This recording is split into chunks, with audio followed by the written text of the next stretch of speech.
թուրք է, որն է, ուրեմն ինքն էլ է թուրք։ Այսինքն ասենք մեզի բոլորիս ինքը վիրավորել է, հասկանում եք, մեր հայ ազգին կարելի է մեզ օրական աթոռի համար, որ աթոռը կռիվ է, բայց հրավնոր մենք ուզենք որ Սարիկ Մինասյանն անցնի։ Մամուչեն είναι հայ թուրքս է։ Էլ ուրիշ բան չունեմ ասելու։ Բա հայ վերջը հայ չէ։ Թուրք իրար ինչի կավարը։ Քարոզարշավն ինչպես պետք է ընտանաց, ճիշտ է վիրավորանքները։ Ոչ, չի կարելի վիրավորել։ Թող հաշտարությունը հաղթի, որ նոր արժանի է, են էլ ընդուն անցնի։ Իսկ դուք ինչ կարծիք եք։ Ինչ վիրավորանքի մասին է խոսքը։ Ո՞ր մե վիրավոր։ Վիրավորանք, ասենք թուրք են անվանում։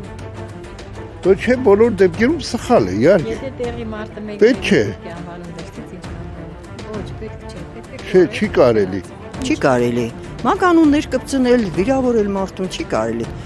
Չէ՞ որ բոլորս էլ ուզում ենք արժանապատվությունը մեր հարգին։ Շատ սխալ է սրվա դրությամբ մանավանդ Գյումրին չի սազում փոխադարձ վերավորանքներ։ Սա կոմպակտ քաղաք է, շատ գեղեցիկ մշակութային հին ավանդույթներ ունեցող ու այդ ավանդույթների մեջ մտնում է նաև փոխադարձ հարգանքը։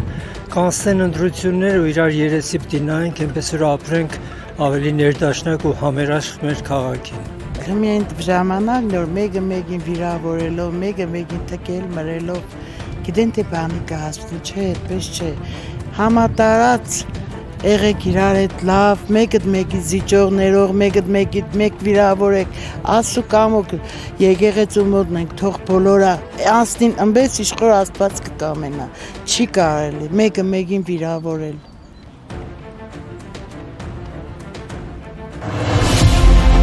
Քաղաքացիական պայմանագիր կուսակցություն Սարիկ Մինասյան Սարի պես Գյումրու թիկունքին Քաղաքացիական պայմանագիր Քվեաթերթիկ համար 1